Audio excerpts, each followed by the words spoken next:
In the 1600s, when European kings marched across oceans with armies at their backs, they thought Africa would be easy to conquer. Ships sailed into its shores, priests carried crosses, merchants carried greed, soldiers carried guns. But then, they met her, a woman whose story began with a struggle for breath at birth, the umbilical cord choking her neck, a child expected not to survive. She was not supposed to live, let alone rule. Yet she did. She rose from exile, betrayal, and despair to face down empires. She outwitted generals who thought themselves untouchable. She forced kings who thought themselves superior to bow their heads in respect. And in doing so, she rewrote history. This is the true story of Queen Nzinga, the woman who turned Europe's conquest into a chess match. How did a woman born in a small African kingdom outmaneuver two of the most powerful colonial empires of her age? Why did European kings both fear her and desperately try to erase her name from their records? And what tactics did she use that modern leaders,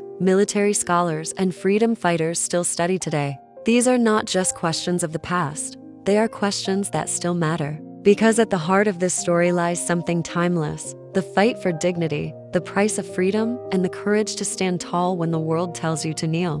Before we dive deeper, let us know in the comments where you're watching from. We'd love to hear from you, and if you're new here, click on the subscribe button so you never miss any of our thrilling history stories. Nzinga was born in 1582 in the kingdom of Ndongo, part of present-day Angola. Her father, Gola Colombo, was king, and from an early age, Nzinga showed signs of unusual strength. Unlike other girls, she was taught the art of hunting, riding, and political debate. She listened closely to the council meetings, absorbing the rhythm of power, the way words could win battles without swords. But while she grew, so too did the shadow of Europe. Portuguese merchants and priests began flooding the coasts, demanding slaves, land, and wealth. Villages were burned, people captured, entire communities uprooted. Imagine being a child and watching strangers drag your neighbors into chains, hearing their cries fade as they were forced onto ships that disappeared over the horizon. That was Nzinga's world. It was not just political, it was personal, and every injustice planted in her the seed of resistance. Her brother Mabandi inherited the throne after their father's death, but he was insecure, paranoid, and cruel. He feared Nzinga's intelligence, and in desperation, he committed terrible acts executing rivals, even taking the life of Nzinga's infant child to remove any threat to his rule. For many, such betrayal would have broken the spirit, but for Nzinga, it sharpened her resolve. She remained loyal to her kingdom, even when her brother doubted her. When the Portuguese tightened their grip on Ndongo, raiding villages, demanding tribute, Mabandi had no choice but to turn to his sister for help. And so, in 1622, Nzinga was sent to Luanda to negotiate directly with the Portuguese governor. When Nzinga entered the governor's hall in Luanda, she came dressed in the finest silks, her bearing regal, her presence commanding.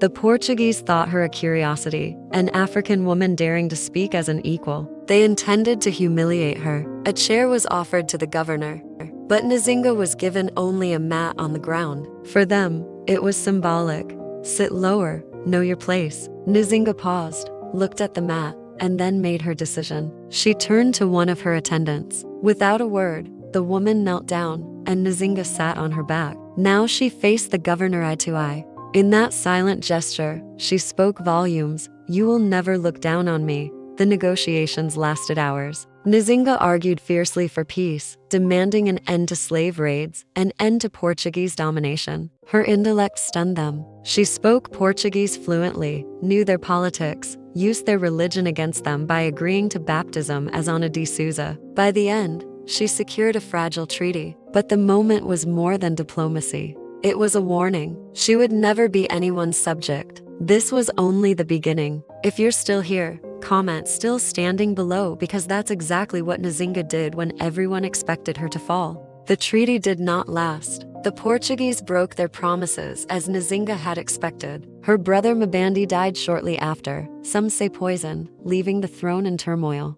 Nzinga stepped forward, at first regent, then ruler in her own right. She became queen of Ndongo, but her reign was immediately threatened. The Portuguese supported rival claimants attempting to weaken her. She was forced to retreat, gathering her people and leading them to the neighboring land of Matamba. There, she rebuilt her strength. Nzinga transformed into a warrior queen. She trained armies, not just of nobles, but of former slaves, refugees, and even Europeans who had been cast aside by their own. She used guerrilla tactics, ambushes, and the dense forests of Angola to her advantage. Portuguese documents from the time reveal their frustration, describing her as a witch, a devil, a nightmare they could not defeat. But beneath their insults was fear.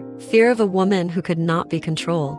Fear of a leader who was always 3 steps ahead. Europe tried to erase her victories. Records were destroyed, rewritten, or twisted. They called her savage to cover up their failures. But scattered reports tell the truth. Nzinga defeated them time and again, forcing them to the negotiation table, only to outwit them once more. Nzinga's fight was never just about land or titles. She fought to end the relentless slave raids that tore apart her people. She created safe havens for runaway slaves, offering them refuge in Matamba. She turned her kingdom into a sanctuary, a place where the oppressed could rebuild their lives. Her alliances were shrewd, sometimes with African neighbors, sometimes with the Dutch when they arrived to challenge Portugal's power. For Nzinga, every alliance, every treaty, every battle was a step in a larger game, survival. Some historians call her the African Machiavelli, a strategist who used whatever means necessary to protect her kingdom. Yet her legacy is more than strategy.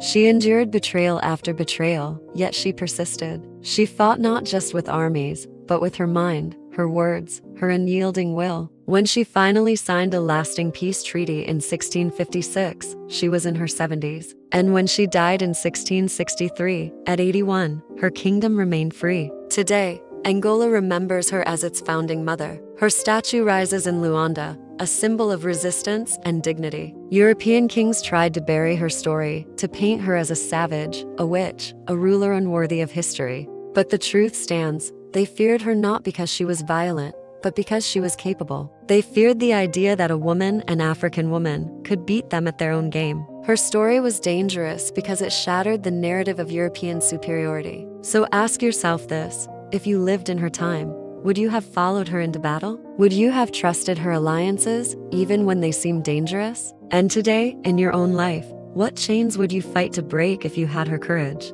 Do you think Nzinga was a freedom fighter or a ruthless ruler who played the game too well? Drop your thoughts below.